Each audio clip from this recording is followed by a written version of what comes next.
Shalom, puji Tuhan, kembali bersama dengan kami dalam ibadah online, renungan online. Mari sebelum kita mendengarkan apa yang menjadi isi hati Tuhan, kita sama-sama siapkan hati kita tundukkan kepala. Terima kasih Tuhan Yesus untuk anugerah kasih karunia yang boleh kami nikmati dalam kehidupan kami, di mana kami pada hari ini boleh mendengar apa yang menjadi isi hati-Mu Tuhan. Dan biarlah semua itu boleh termeteraikan dalam hati kami, bahkan di dalam kehidupan kami. Karena kami percaya ketika firman itu menjadi hidup, menuntun kehidupan kami, maka hidup kami akan menjadi baik, seperti yang telah Kau rancangkan. Berkati urapi setiap daripada kami. Terima kasih Tuhan. Di dalam nama Yesus Kristus kami mengucap syukur dan berdoa. Haleluya. Amin. Puji Tuhan. Hari ini kita akan membahas mengenai Matius pasal 25 yang merupakan pengajaran terakhir daripada Tuhan Yesus sebelum masuk ke dalam Paskah, di mana nantinya Tuhan akan dikorbankan di atas kayu salib. Ada 3 perumpamaan di dalam seluruh pasal 25 daripada Matius, yaitu kita akan memulai dulu dengan perumpamaan 10 gadis. Mulai dari ayat 1, Matius 25 ayat 1. Pada waktu itu, hal kerajaan sorga seumpama 10 gadis yang mengambil pelitanya dan pergi menyongsong mempelai laki-laki. 5 diantaranya bodoh dan 5 bijaksana. Gadis-gadis yang bodoh itu membawa pelitanya, tetapi tidak membawa minyak. Sedangkan gadis-gadis yang bijaksana itu membawa pelitanya dan juga minyak dalam buli-buli mereka.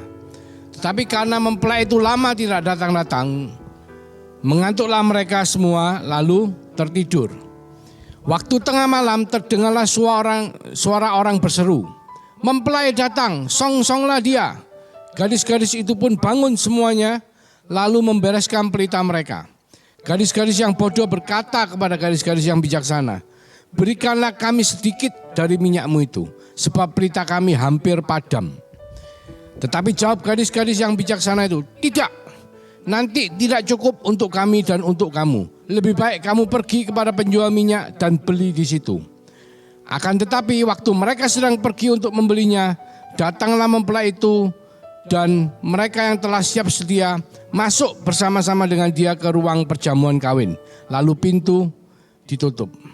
Kemudian datang juga gadis-gadis yang lain itu dan berkata kepada, "Tuan, Tuan, bukakanlah kami pintu." Tetapi ia menjawab, "Aku berkata kepadamu, sesungguhnya aku tidak mengenal kamu. Karena itu berjaga-jagalah, sebab kamu tidak tahu akan hari maupun akan saatnya."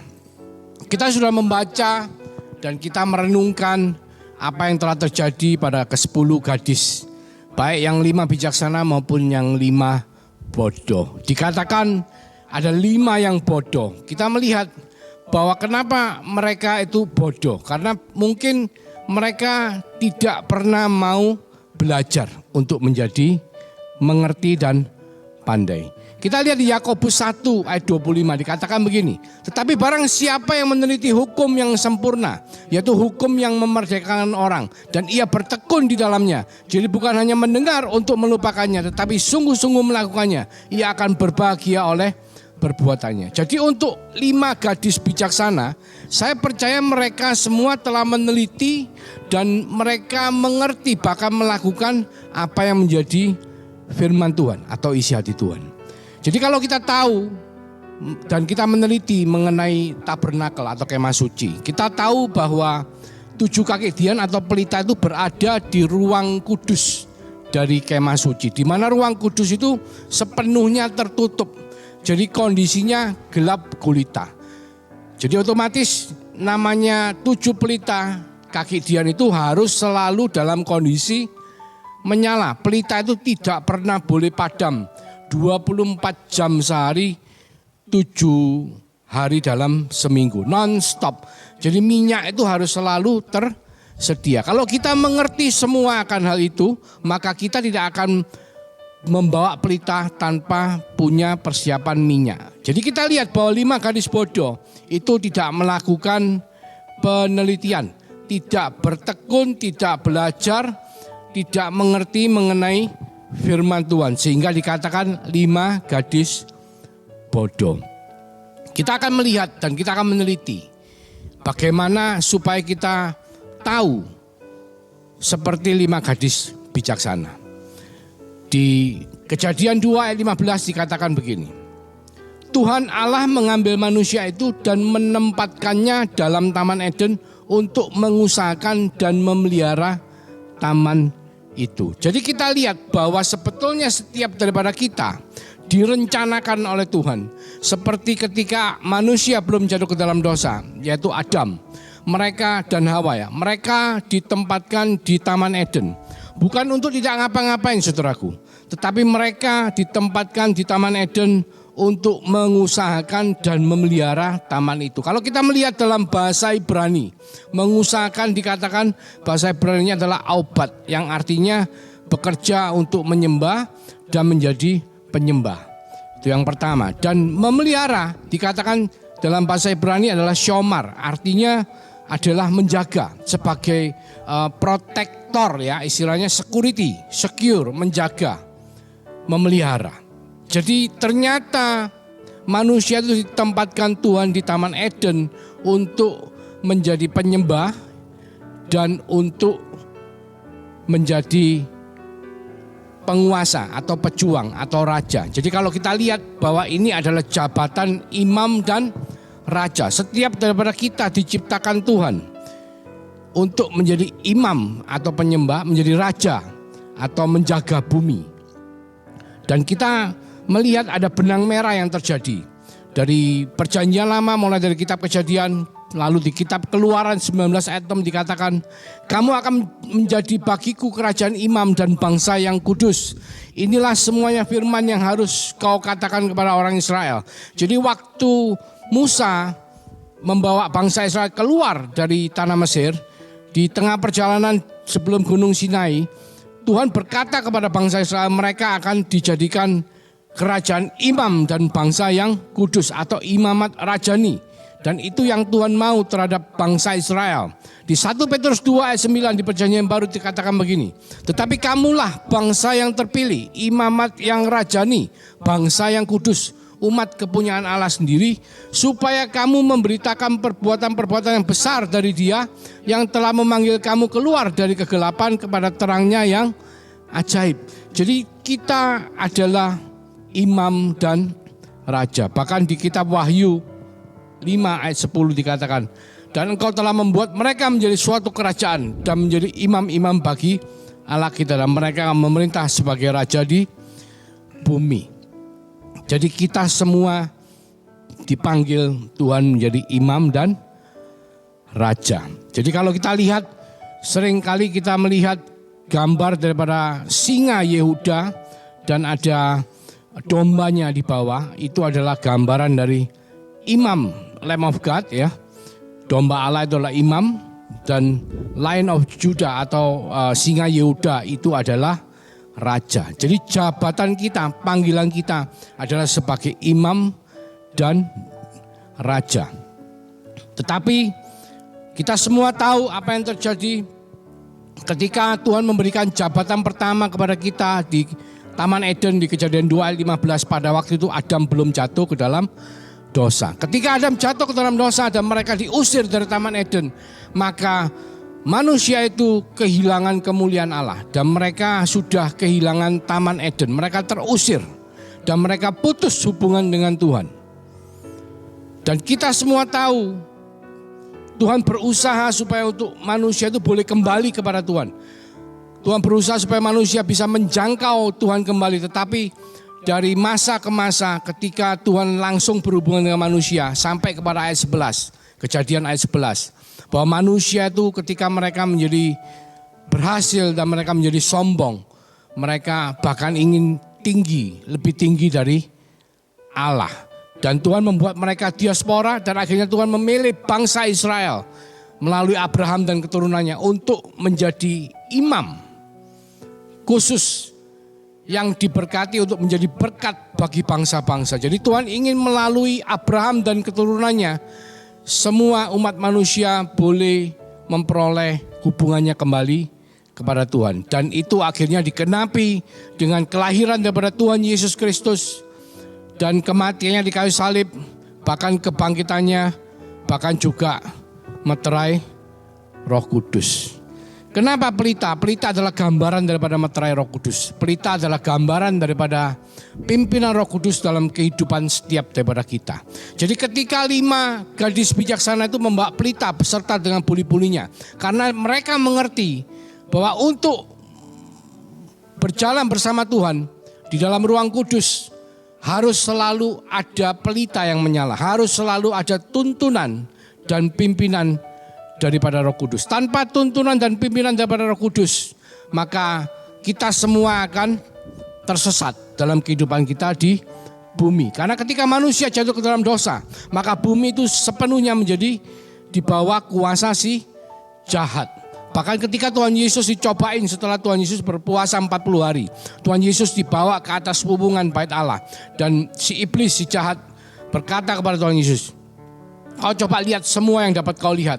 Apabila engkau mau menyembah aku, maka semua itu akan menjadi milikmu." Kata si jahat kepada Tuhan Yesus. Berarti apa? Semua bumi di bawah tangan si jahat karena manusia jatuh ke dalam dosa. Dan kita semua yang mengerti, kita tahu bahwa kita butuh pimpinan dan tuntunan daripada Roh Kudus. Oleh karena itu, ketika kita berjalan dengan membawa jabatan kita sebagai imam atau penyembah, kita akan punya kehidupan doa bersama dengan Tuhan. Kita akan selalu memelihara api daripada Roh Kudus. Kita akan selalu mempersiapkan minyak di dalam buli-buli supaya pelita kita tidak akan pernah padam.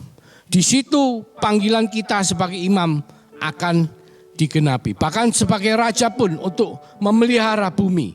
Dengan apa, saudaraku? Dengan menghadirkan, dengan membuat mezbah, menghadirkan hadirat Tuhan di dalam kehidupan kita, maka terjadilah kehendak Tuhan di bumi dalam kehidupan kita seperti di sorga. Tuhan akan memberikan kembali kepada kita Taman Eden kita ketika kita bertobat, beriman, menerima Yesus Kristus sebagai Tuhan dan Juru Selamat, maka gambar Tuhan akan dipulihkan kepada kita. Maka jabatan imam dan raja akan dipulihkan kepada kita. 5 gadis yang bijaksana mengerti bagaimana mereka harus menjalankan jabatan mereka sebagai imam atau penyembah, punya kehidupan doa, dan sebagai raja untuk mengusahakan dan memelihara Taman Eden yang dipercayakan dengan apa? Dengan menghadirkan Tuhan dalam kehidupan mereka sehari-hari. Tetap menjaga api Roh Kudus tidak padam dengan selalu mempersiapkan minyak untuk supaya pelita itu tidak akan pernah kehabisan apinya. Itu yang pertama, saudaraku. Yang kedua, dikatakan mereka tidak berjaga-jaga dan mengerti waktu. Kita harus mengerti waktu, karena tanpa pengertian akan waktu, tanpa kesadaran bahwa kita tidak hidup untuk selama-lamanya, bahwa pada satu hari nanti kita akan bersama-sama dengan Tuhan, maka kita akan menjadi sadar dan mengerti seperti 5 gadis yang bijaksana. Di Matius 25:13 dikatakan, karena itu berjaga-jagalah, sebab kamu tidak tahu akan hari maupun akan saatnya. Jadi kuncinya adalah berjaga-jaga, saudaraku. Bagi mereka yang tidak berjaga-jaga, maka sang mempelai pria akan datang kembali seperti pencuri di waktu malam. Karena kamu sendiri tahu benar-benar bahwa hari Tuhan datang seperti pencuri pada malam hari. Di 1 Tesalonika 5 ayat 2. Saudara tahu bahwa semua dari kita adalah panggilannya, pada akhirnya kita akan menjadi mempelai Kristus. Kita akan diundang Tuhan ke dalam perjamuan dengan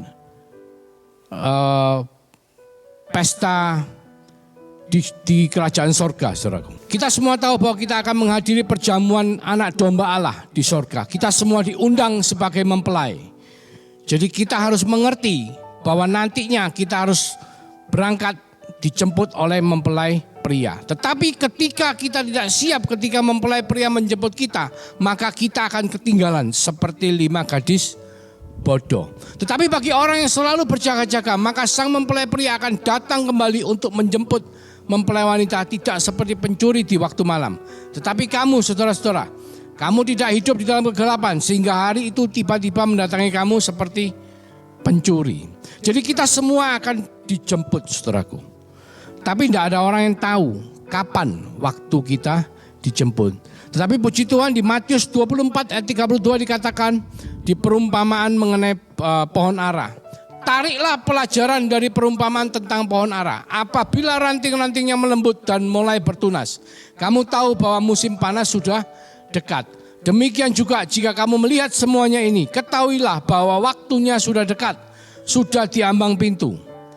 Ayat 34, aku berkata kepadamu, sesungguhnya angkatan ini tidak akan berlalu sebelum semuanya ini terjadi. Ini bicara mengenai akhir zaman, saudaraku. Jadi Matius 24 berbicara mengenai akhir zaman, di mana kita harus belajar melihat pohon ara. Ketika pohon ara ini ranting-rantingnya mulai melembut dan bertunas, kita harus tahu bahwa waktunya sudah di ambang pintu. Bahkan dikatakan tidak lewat dari satu angkatan. Kalau kita katakan satu angkatan itu adalah umur manusia 70 tahun di Mazmur 90 atau sampai 80 tahun.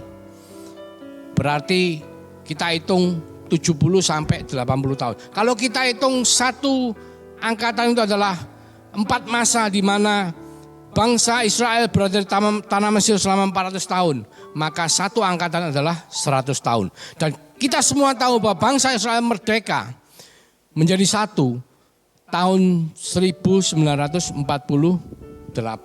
Dan mereka diakui PBB tahun 1948, diakui PBB tahun 1949.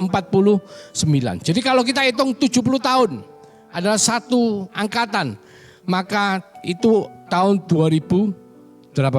Sekarang sudah 2020. Kalau kita hitung satu angkatan itu 80 tahun, itu menjadi 2028. Berarti kita masih ada 8 tahun. Tapi kalau kita hitung satu angkatan itu adalah 100 tahun dan sejak bangsa Israel merdeka, maka sejak 1948 sampai 2048 itu adalah satu angkatan. Dan kita semua tidak tahu kapan itu akan terjadi. Tapi firman Tuhan mengingatkan kita supaya kita mulai berjaga-jaga. Dengan apa, saudaraku? Dengan menjadi imam dan raja. Menjadi imam adalah kita bekerja untuk ibadah atau menjadi penyembah.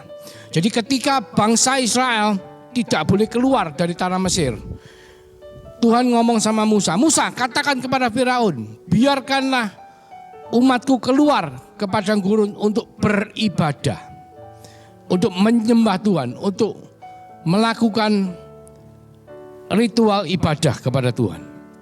Dan ibadah itu yang Tuhan mau supaya setiap saudara dan saya tetap kita lakukan sebagai seorang imam. Saudara tahu, sebagai seorang imam, saudara dipakai untuk menjadi penghubung antara umat dengan Tuhan. Kalau bangsa Israel dipilih oleh Tuhan menjadi imamat rajani, bangsa Israel adalah bangsa yang dipilih untuk menghubungkan bangsa-bangsa di dunia kembali kepada Tuhan. Tuhan rindu semua anaknya boleh masuk dan ikut di dalam perjamuan pesta anak domba Allah.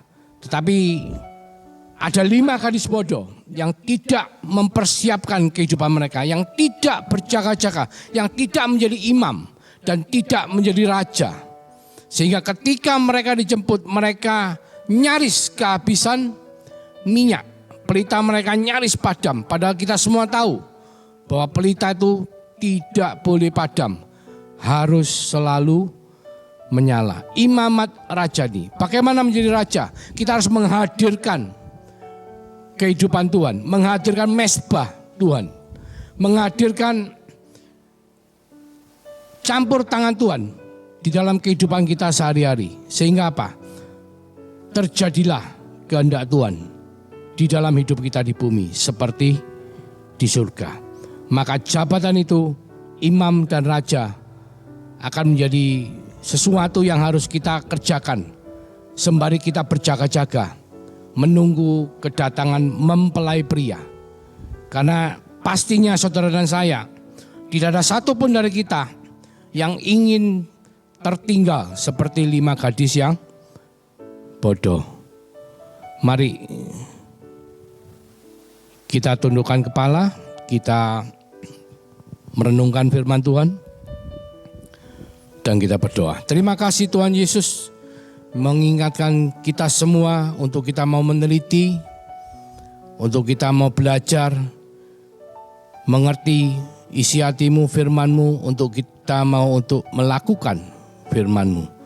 Supaya kita mengerti bahwa jabatan kita sebagai imam dan raja yang harus kita selalu emban dalam kehidupan kita di bumi, sembari kita berjaga-jaga menunggu kedatangan-Mu yang sudah dekat. Kami semua tahu bahwa kedatangan-Mu tidak ada yang tahu pada malam hari seperti pencuri. Dan untuk itulah biarlah Engkau melalui firman-Mu mengingatkan semua daripada kita supaya kita selalu berjaga-jaga sambil menunggu kedatangan-Mu. Terima kasih Tuhan Yesus. Berkati urapi setiap daripada kami dengan kasih karunia pada Tuhan Yesus Kristus. Dengan urapan Roh Kudus, meterai Roh Kudus selalu menyertai, melindungi, memimpin setiap daripada kita mulai dari sekarang sampai Engkau datang yang kedua kalinya untuk menjemput kita semua, bahkan sampai Maranatha. Di dalam nama Yesus Kristus kami mengucap syukur dan kami berdoa. Amin. Tuhan Yesus memberkati.